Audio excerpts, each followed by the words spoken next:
Hello, everybody, and welcome to Write Something Weird. I'm Sophie Stern, and I'm here today with my wonderful guest, Eliza. Hello. Hey, Eliza, can you tell us a little bit about yourself? well, my name is Eliza. I live in Atlanta, Georgia, but I'm originally from Florida. So I've been here since I think I was like 12 years old. And I've always been a reader, a writer. I love writing, love stationery, fountain pens. And that's pretty much like what started my love for stationery, journals, planners, reading. I've always been a reader. I've always loved books. I think when I first started reading, it was like Harry Potter because that was the only thing popular back then. I have a son. He is 17 years old, so I am an autism mom, and I work for a nonprofit organization. I'm pretty much like a case manager Oh, for children that are in foster care.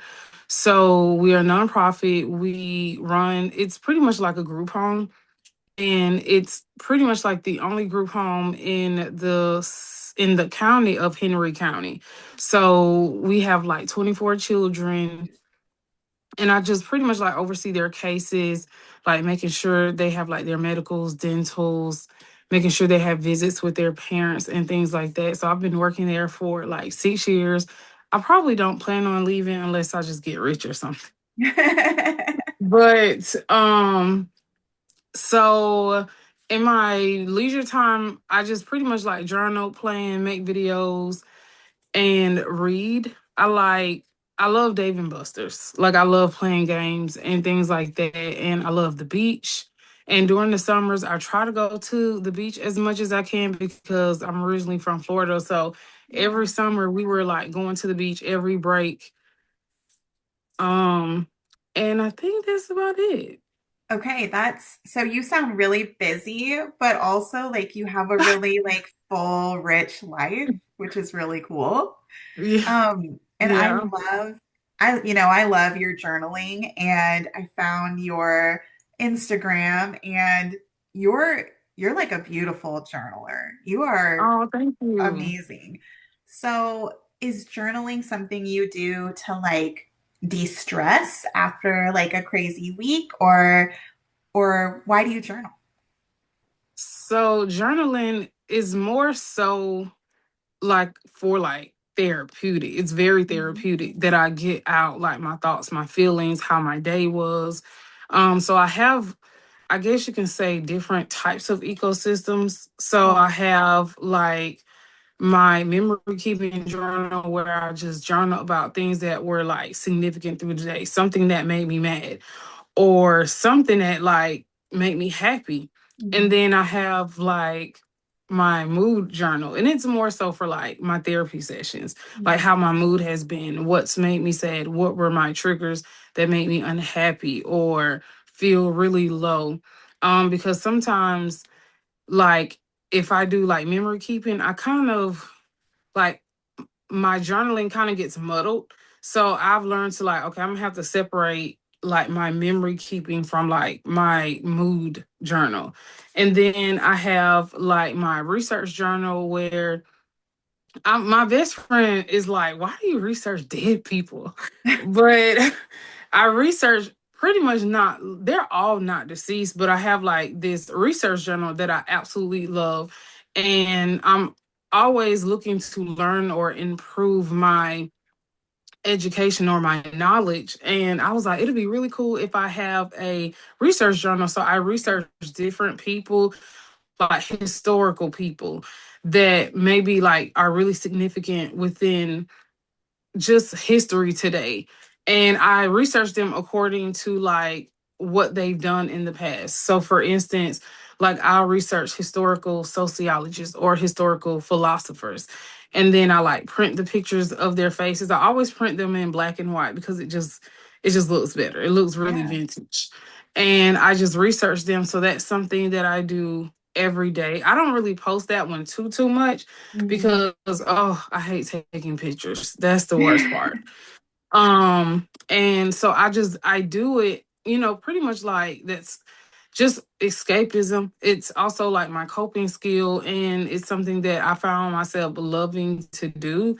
And it's Yeah. something that maybe my son, he doesn't journal, but maybe it's something that it could be passed down, like, Yeah. So yeah, but I love journaling. Yeah. That's really cool. I love that you have like different pathways for your journaling experiences. Hmm. And I love the idea of a research journal. I don't think it's weird to research dead people. I think that's really interesting. Yeah. So I do want to know more about that. So did you have like a historical person that you were like, I need to know more, I need to write about this person? How did that start? So it started because there's this well, obviously she's a female, but she is on her name is Juliet, but Okay. her Instagram name is the Paper Pilgrim. Okay. And oh my gosh, like just her journals, like I thought my journaling was like really nice. Her Yeah. journals I'm talking about like immaculate. And she has different journals. And one day I saw her journal and she was journaling, I think, just like different people, different things. Yeah. As she was journaling like astrology, she was like researching it and just like writing little things about it. She would research like time periods and write something in her journal about like a specific like time period. And I was like, oh my gosh, that is so cool. I want to do that. So I just kind of like did it in my own way and just decided that I would just have like one journal, or because I do it in a planner, and I would just have one journal just dedicated to like research. And then that's how I started doing that. And I did it in 2024. Last year, I started, but I didn't get a chance to order the planner that I usually do it in, that I did it in 2024 because they were like sold out. So Mhm. I didn't do it last year, but then I started this year in another planner, or a stale planner, but I don't have enough room. I'm going to continue, but I think next year, I think I'm just going to have to order a pre-order like a take a note planner, Okay. because the take a note planners amazing. Like, oh my gosh, they're so amazing. I love them. So that's just pretty much like what started it. And I used to hate history in high school because it was like I'm forced to learn something I Yeah. really don't want to learn. But now that I'm older and I see the world differently because I'm more knowledgeable about what's going on in the world today. Yeah. I'm so much more open and informed, and wanting to know like who invented this, or who invented that, or how did this happen, and things like that. So it's so interesting. Like I absolutely love it. And it's so amazing. Like when you research things, you're like, oh my gosh, I did not know that. You know, Yeah. it's so interesting. So that's pretty much like what started it. Like I saw the Paper Pilgrim, I saw hers, and I was like, that is such a cool idea. Um, and then I just like started it myself. I love that you like saw somebody doing something and you were like, I'm gonna adopt that for what I need. And I think Yeah. that's something I love about like the bookish community online. Hmm. Like there are so many cool ideas. Yeah, it really is. So talk to me a little bit about your mood journals. Is that something you do when you're like just feeling a certain mood or feeling Mhm. like strong emotions? What's a mood journal? So it's pretty much like I usually start like when I first start journaling, I usually start off by writing like maybe like one line of gratitude Mhm. before I start complaining. Okay. Before I start, like I am grateful for, water, Yeah. or I'm grateful for a home to be in. I'm grateful for my job, my car. So I always start off something like that I'm grateful for. And Okay. then I may go into things that like make me upset. Like I was upset today because I was feeling this, or and I'm a perfectionist. So when I don't meet like my deadlines that I have set for myself, like my personal goals, I'm kind of like hard on myself a little bit. And I'll just write, like today I did not meet my goals. I was supposed to go to the gym. I didn't go because when I woke up, I was trying to get my water in the car and it spilled everywhere and it just made me like spiral. It ruined my whole morning. Yeah. So I just kind of write like how I was feeling like throughout the day. And and sometimes it can be like so beneficial, especially when you are the type of person that you're very aware, especially like when it comes to like your mental health, because I'm very big on advocating for mental health. And it just kind of makes me aware of like my triggers and where I could improve with, I guess, managing like my frustration or my stress and things like that, not allowing certain things to get to me. So it's kind of like I write in it, but sometimes I like to go back at the end of the week and just like reread and just Mhm. write significant things out. It's like, wow, I got mad because I waste water. Like it totally dried, Yeah. and it just kind of helps to remind me, you know, next time this is what you could do differently and not like be frustrated or stressed out. So I love my mood journal because sometimes when I go back and read it, I'm like, did I really write that? Like, did I really write that? And then it's also memory still. Yeah. So you go back and you look and you're like, and I always date them. So I date them. And then my mom was like, maybe you should also write the time that you journaled it. And I was like, oh yeah, I never thought of writing like 7:30 p.m., on it. Like, so now I'm starting to write, like, even though I date it, I write the time. Okay. Just to have like a remembrance of like, okay, at 7:30, this was how I was feeling at the end of the day. So yeah, that's pretty much like what goes into my mood journal. And it also helps me, even when I meet with my therapist. She's like, hey, how was your week? I can just like recount how my week was instead of trying to remember, like, you know. So yeah, it's very useful. I really like that. And I like the fact that you can refer back to it and see how you were feeling. Mm-hmm. I love journaling. And I journaled a lot when I was a teenager too. And sometimes I'll Mm-hmm. look back and read those entries and they're very emotional, but when I see how I Mm-hmm. wrote, it kind of like brings those memories back and I then I can kind of evaluate, right? Like was I Yeah, overreacting or was that feeling valid?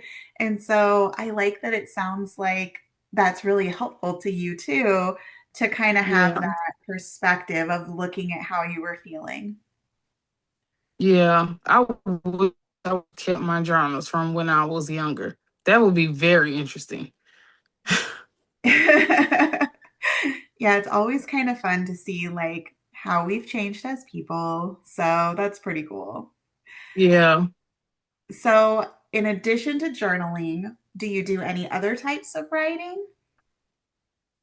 Um, well, I just pretty much have like my journals, my planners, and I think that's really it. I really wanted to learn how to do copperplate calligraphy, Oh, but yeah, because I brush letter anyway.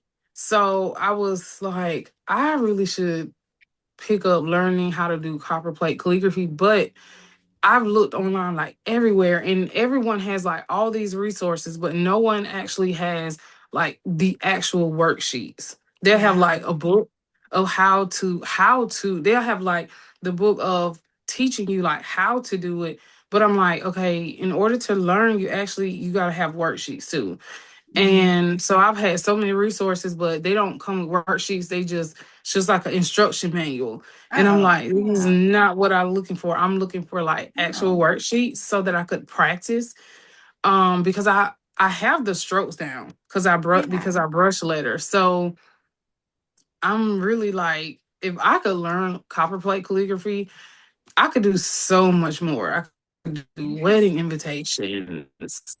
Okay. Like I could do so much more. So that's one thing that I would love to learn. I would love, like I really want to find a teacher to Okay. actually teach me because I'm like a hands-on visual type of person. So Yeah. that's one thing that I would love to learn. So yeah.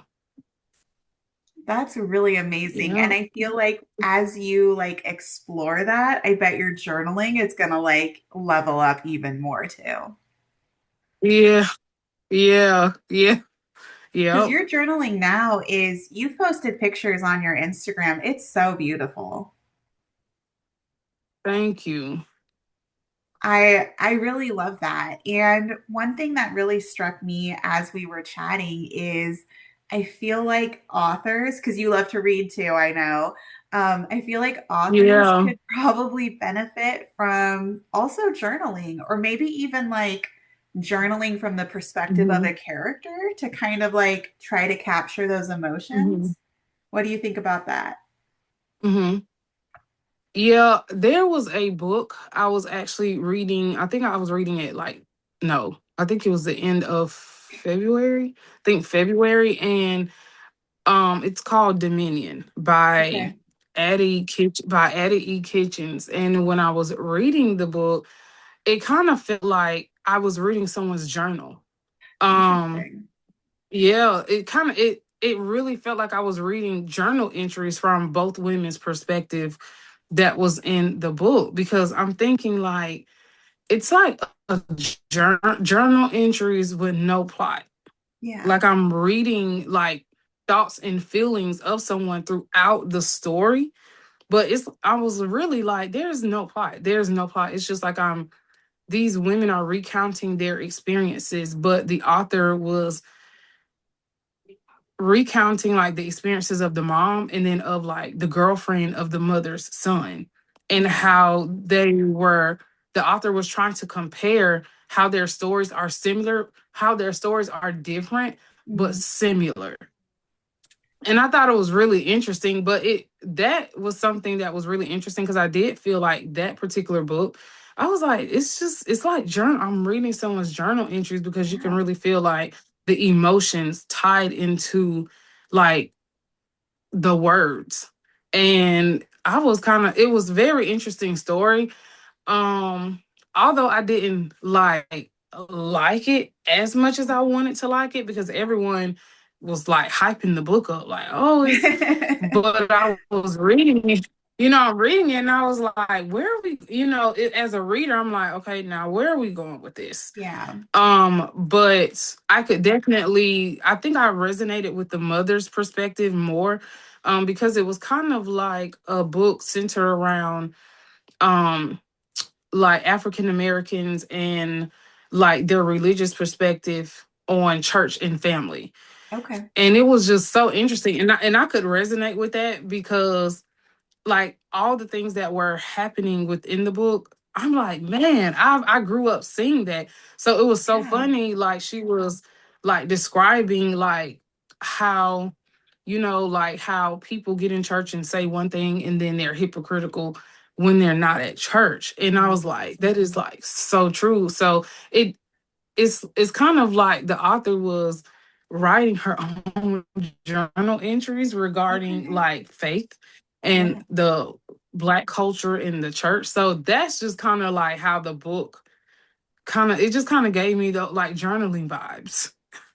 I love that. I love that she was able to like capture those like moments of being Hmm. in church and the feelings that she felt there, especially with Yeah. I imagine maybe she talked about like music. I feel like that's always really tied to emotion too. Yeah. Yeah. Hmm. Yep. It was So very interesting.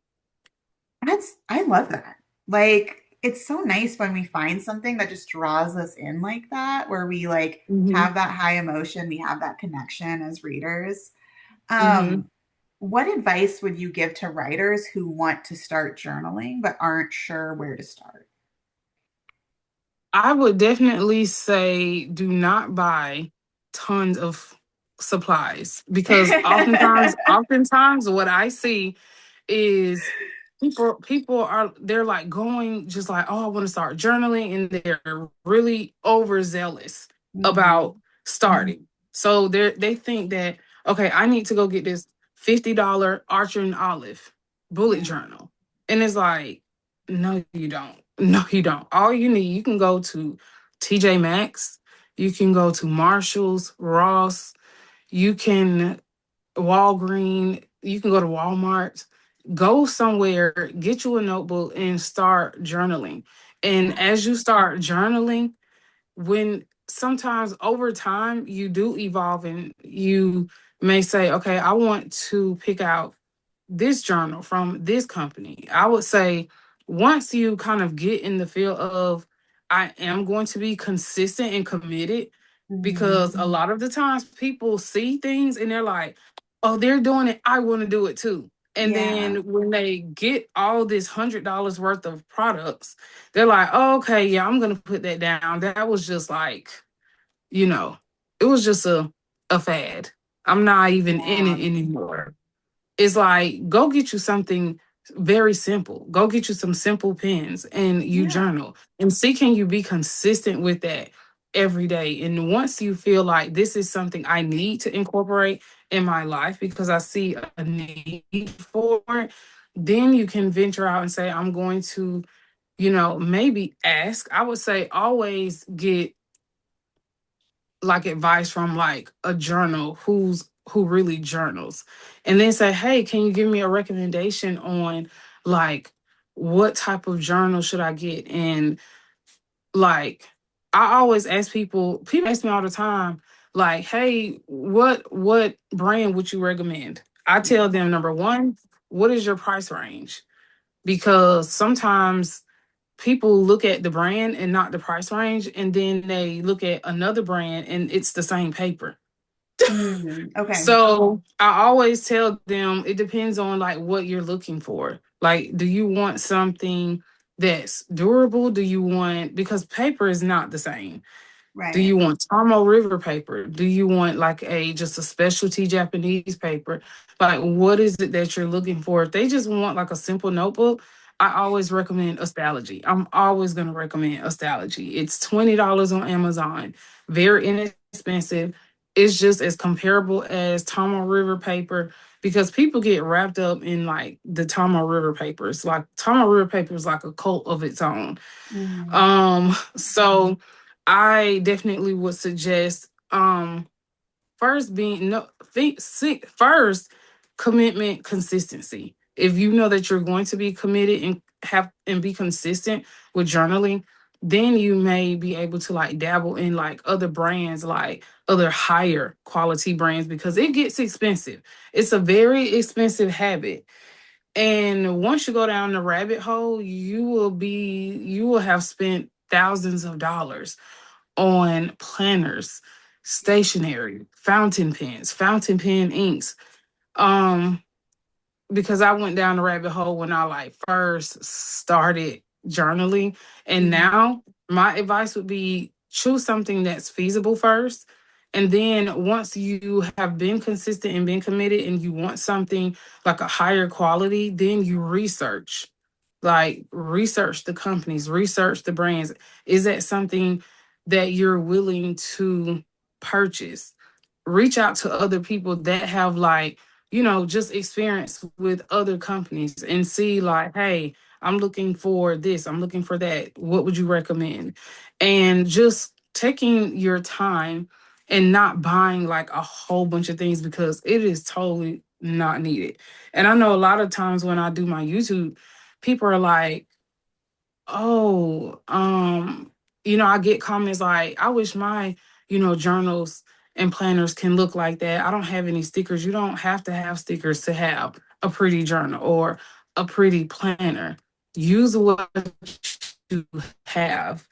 Um, so I always tell people like that advice, like use what you have. Go to the Dollar Tree. Dollar Tree has stickers. You know, Walmart has stickers. So I tell people use what you have and don't ever feel like because someone else has something, you have to also have it. Because Hmm. that's the quickest way to like be broke. Yeah. So yeah. I love that. That's really solid advice, especially the part about establish the habit before you invest. I think that's really important. Yes. And you're so right. A lot of people see something and they get super excited. I know it's the same for so many different things, like going to the gym, right? Like I have to have the right water Hmm. bottle and the right shorts and this. It's like Yeah. just go, just make a Yes. habit of going. Yeah. Yeah. I need an Apple Watch. I need Lululemon. Mhm. Just go. You're fine. Yeah. So, Eliza, before we say goodbye, where can people find you online? Well, they can find me on Instagram because I have two Instagram pages. So they can find me at Eliza Journals, and then they can find me at Eliza is Reading because that's like my bookstagram. Yeah. I had to kind of like, I had to kind of like separate. I was trying to like merge my Instagrams, Okay. it oh no, that just doesn't work. It needs to That be. doesn't Okay. work. So I had to kind of like separate it a little bit to just make one bookish and then the one just strictly for journaling. I may sneak in some book things on my journaling page. And then they can also find me on YouTube at Eliza Journals or Eliza is Reading as well. Okay. Amazing. And I will drop those links in the description of the video when I post this. Eliza, you were an absolute joy. Thank you so much for talking with me today. This was great. You're you're welcome. Bye. Bye.